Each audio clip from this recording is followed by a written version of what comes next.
right, welcome back to the Real Estate Huddle. This is episode 129. And today we're going to be talking about how some people think that the first thing that you do to get ready for your home to go on the market is stick a for sale sign up. And that is not the case.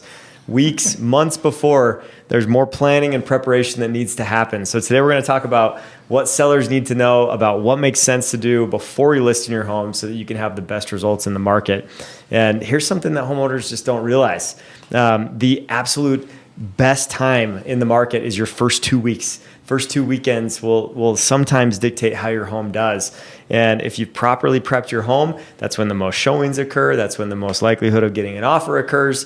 That is gold. So we want to make sure that we maximize that window for you if you're considering selling, or just to know down the road about when that time comes for you. So as we dig into this, let's talk about why early planning matters.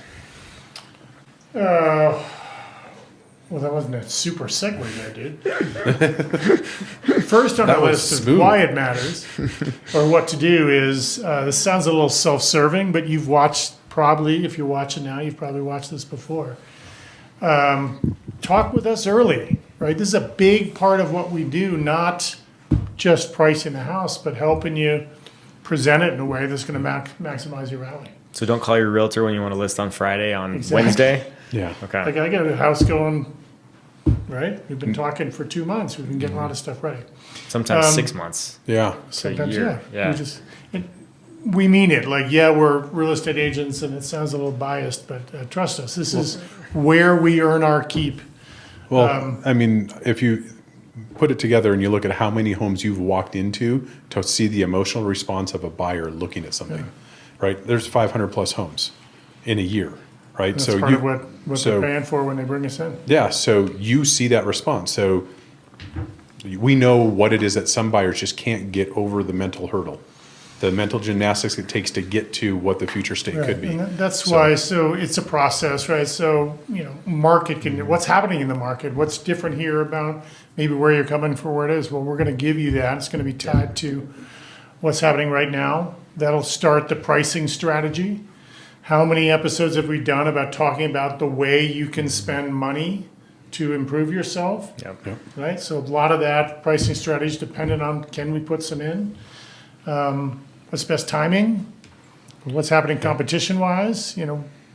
We just talked about the data, like a lot of inventory. Yep. And then obviously a plan of attack in terms of what we're going to do before we go live. Anyway, bring us in early is a big part of how we set the value for the transaction and get you ready. And Totally. the more time we need, the more time we have, the better. Because oftentimes we're going to be doing a little work, some painting and some. Well, and we can also connect people with the right contractors, right? Sorry, Which is obviously. huge. That's a big one because if you're just you're hesitating to call your realtor because you don't think you need to, and then you just look everyone up on Google for what you think needs to be done. That out. So that is the biggest source of stress for most of our clients is who?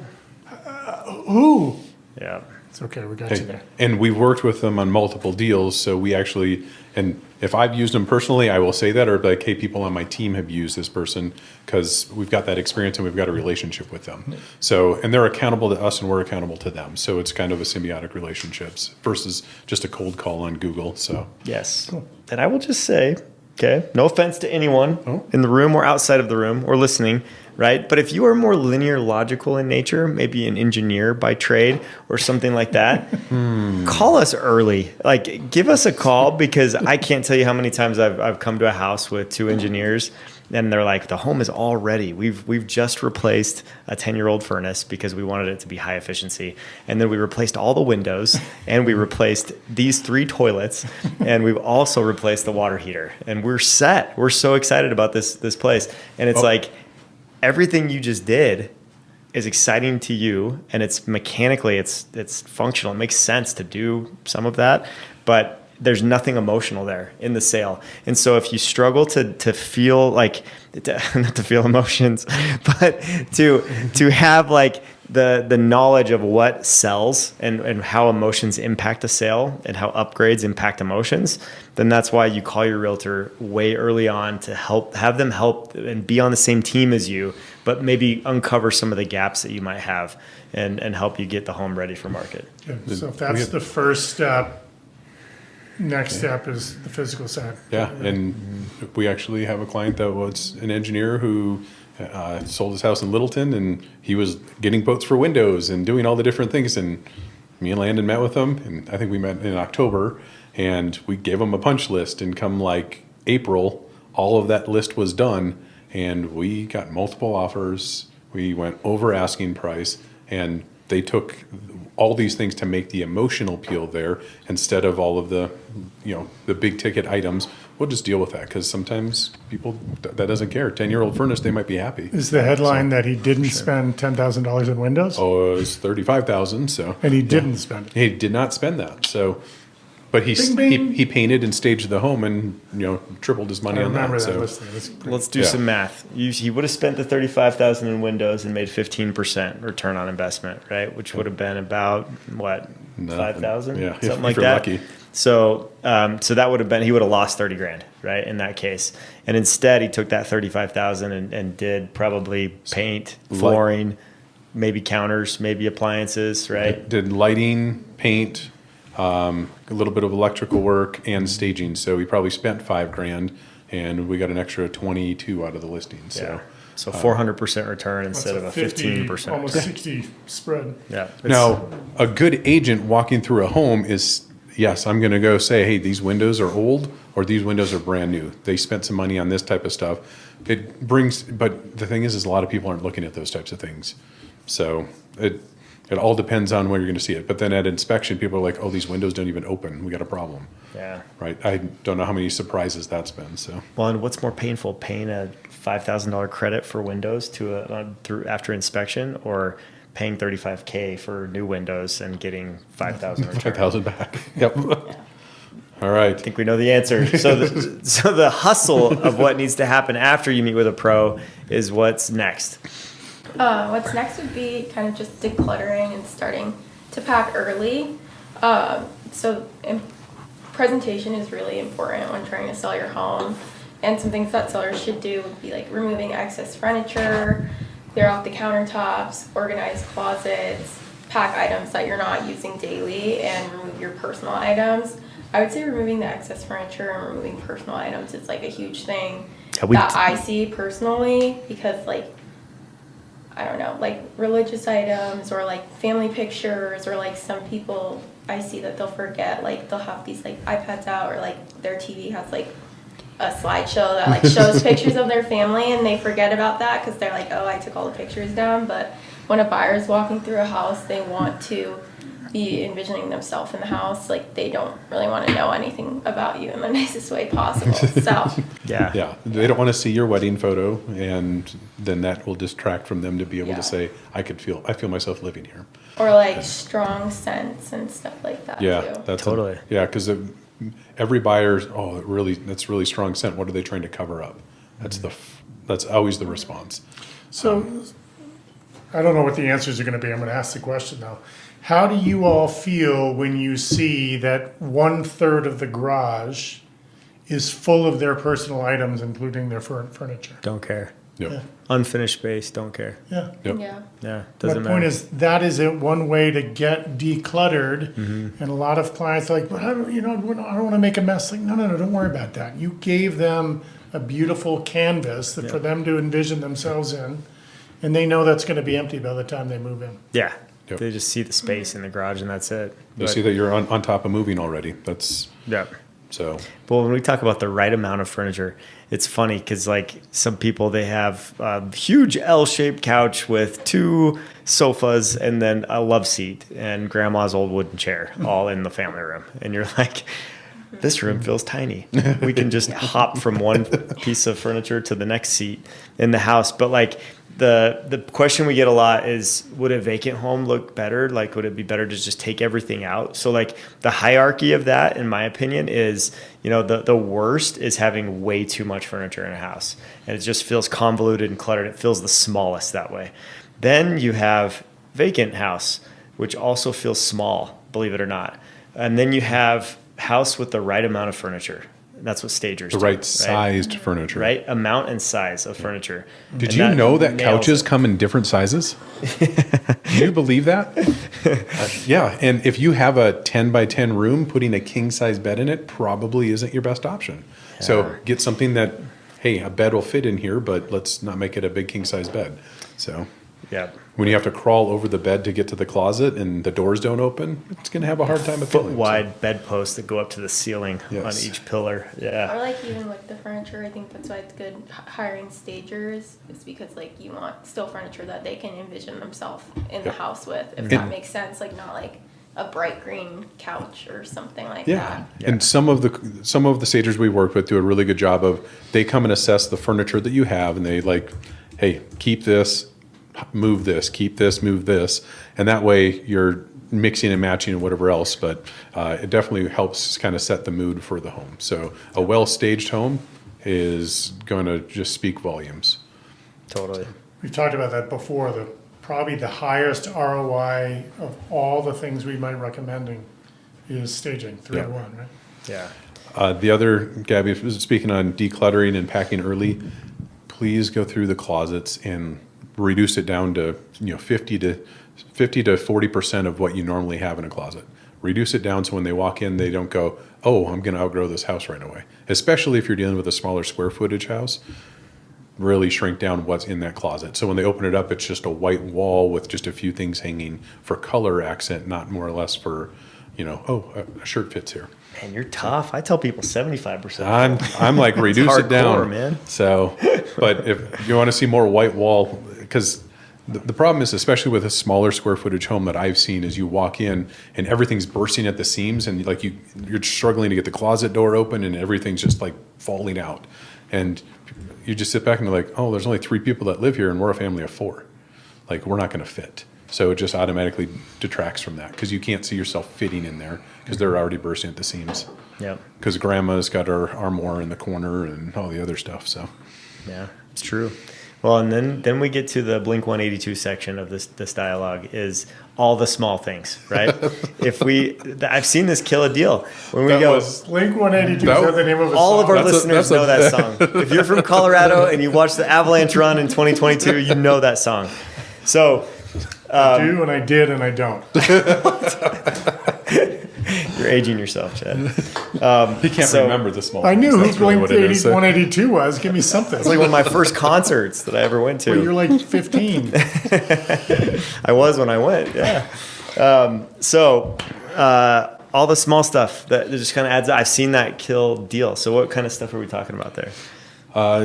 Dealing with some of the repairs that you kind of put off, like, oh, they're not a big deal to you, but they're going to be a big deal to someone who's seen this house. Because nothing says, if they're like, you have a leaky faucet or burnt out light bulbs, if you can't take the time to do something that's relatively easy, you don't have to watch a YouTube video to figure out how to put a light bulb in, I would hope. But the challenge is that if you're not taking the time to do that, what else are you ignoring or turning a blind eye to? So furnace maintenance, the roof leaking or that type of stuff. So it just creates buyer confidence when you have those little things taken care of. Agreed. But a burnt out light bulb is just like a laser pointer. It's like the cat on the laser. Just everybody seems to focus on that. We don't agree on that much, but I totally agree. That's not true. We agree a lot.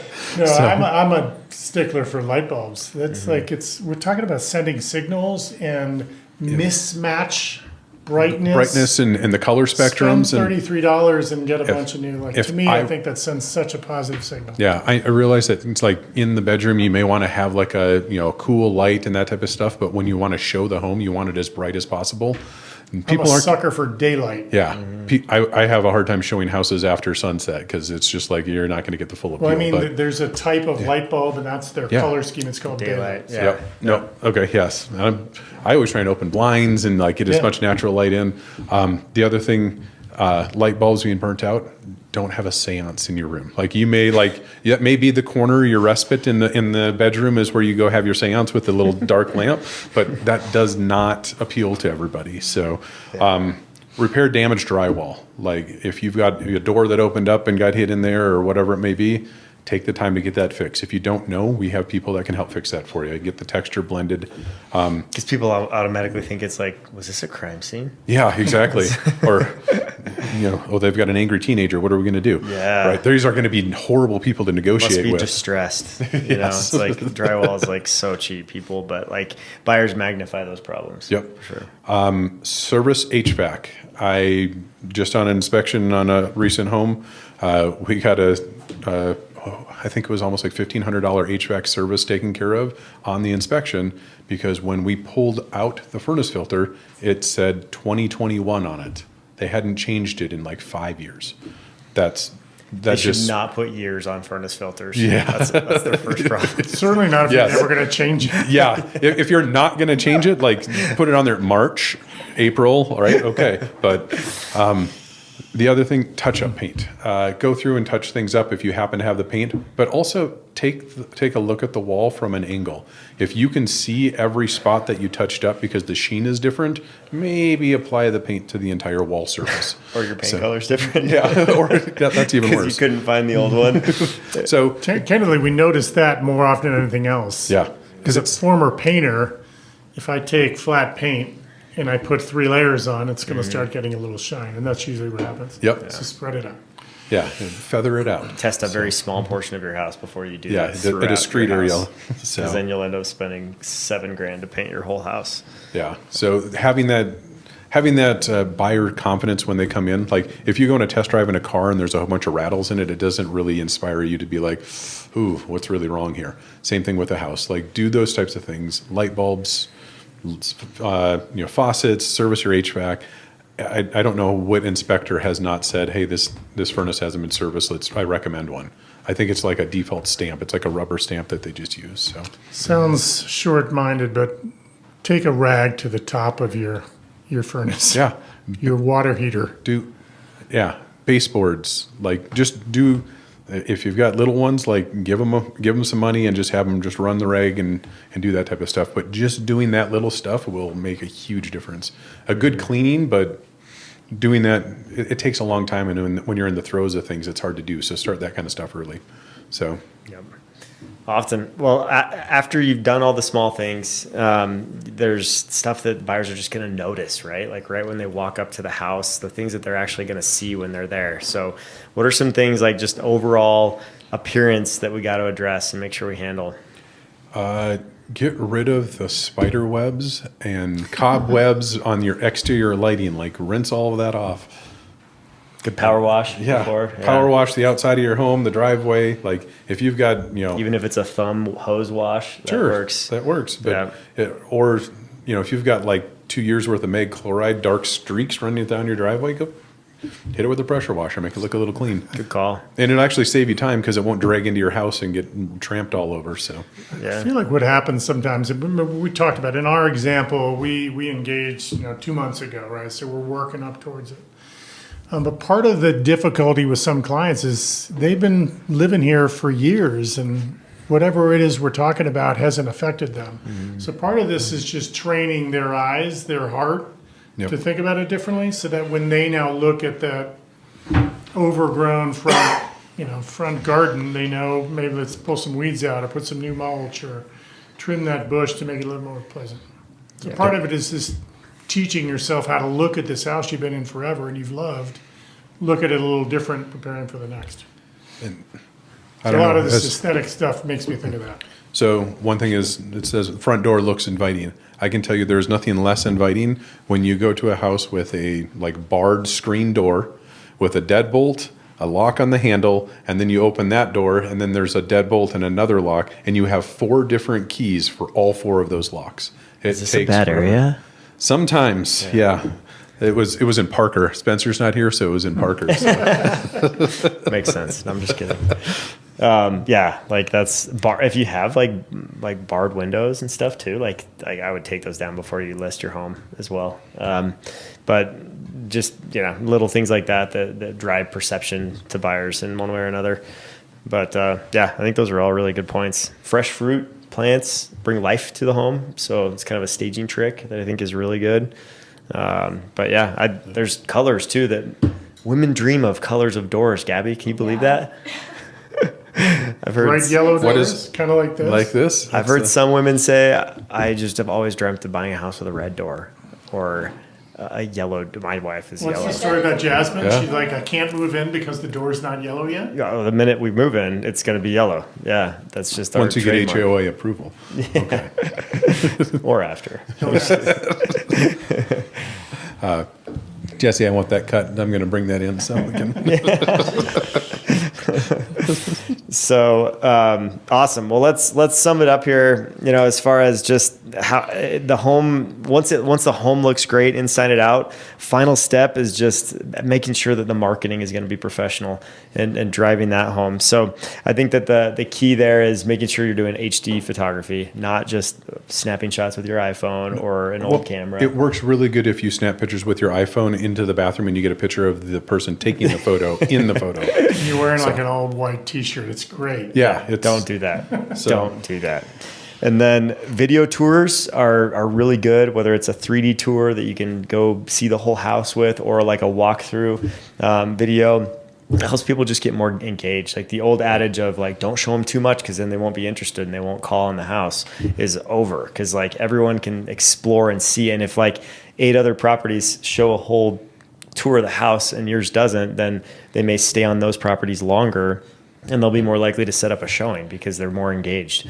And so it's all about engagement now. the thing that I really, maybe it's the engineering brain of mine, but the floor plan, like the layout, because when you're screaming through a photo roll with a whole bunch of pictures, you're like, okay, yeah, there's a bedroom, but you don't really know where they're located. You can kind of assume, but having that floor plan is like, oh, okay, bedroom 1, bedroom 2, okay. I didn't used to feel that way, but awful disappointing when you don't get a floor plan. Yeah, for sure. Yeah, definitely. And it's also like the order of the pictures matters. Like I hate it when I have to go through 19 pictures before I get to the kitchen. That drives me nuts. So like give me 7 different angles of your front porch. That's glorious, but I would like to see your countertops. You know what I mean? And I think most people are in the same boat psychologically, even though they don't think, maybe they haven't vocalized those thoughts. But like we want to get to the meat of the house, which is the kitchen. It's the nice upgrades. It's the the great room. You want to see some of that stuff. And so getting people there quickly is big, so they don't lose interest. Because honestly, you might have 3 or 4 clicks and they're done. And if you show the most dated part of your house first before you show the nice upgraded part of your house, they're done. Well, in our example, gone. you've just spent 60 days, repairing large things, decluttering, doing the small things, prettying up, Yep. show it off. Yeah, Yep. absolutely. Yep. Early and often and different angles of the updated areas in the house. So it's all about focusing on the area because the pictures drive showings. That's what gets people to your house. It's more important than anything else. What's the statistic? 96% of the people buy the home online and then just go to the home and confirm that? Is that the orientation there? I think emotionally they get locked in for sure. And then as long as the pictures line up with the actual property itself, that's like 96% of the time the selling point. So That's too high. I'm with Gabby. Like you walk in sometimes and smell like oh yeah, there's everything changes. Yep. no replacement for Or going when through the homes. pictures are too good. Yeah. And it's like slanted and like the cabinets are just like sticky. Anyway. Yeah, for I sure. think we talked about a process. Like engage early, focus Yeah. on the high ROI, Yep. set an emotional hook with the potential buyer. And not for anything Show else, like doing it 60, 90 days out, 1, it takes the pressure off. 2, we can work through a plan with that, but you can get a painter in when they're available, and it's not an urgent thing. When you have to do it in an urgent call, it generally costs more money. Yeah. So there's nothing worse than getting a month worth of feedback to say your maroon wall, accent wall, is dating your home. And I just dealt with a property where that was the case. It was a maroon wall. They got feedback after feedback after feedback, and they finally went and painted it, but they did a horrible job doing it. But you walk in and the paint is still drying, and you go, oh, okay, they finally listened to the feedback, but they also took a $15,000 price cut because of it. Yeah. It didn't cost $15,000 to paint that wall. Yep. Yeah, and just cleanliness. Like having a deep cleaner come through and cleaning so that the home sparkles and looks awesome, even like the blinds and the baseboards, you can do a lot with a deep clean and a magic eraser. There's a lot that can be done there to make the house look great. So that could be one of the most important things too, so that the pictures match the feeling of the house as you're walking through. And so in conclusion, it absolutely is something that you want to think about before you put the sign up. Make sure that you have a plan and a strategy involved with prepping your home. And if you prep properly with the right style and the right advice and the right marketing plan, your home will do extremely well in the first few weeks on the market, and most of the time sell within that first 30-day period. And so one thing we would love for you to do as you're listening is, if you think of anyone who is selling their home, maybe they're in the early stages of thinking about moving, and it's a family member or friend that you know, please share this podcast with them or this YouTube video, and make sure that they hear about this stuff. We'd love to chat with them and create a personalized plan to help them look awesome when they hit the market. So thanks for watching. We'll see you in the next one.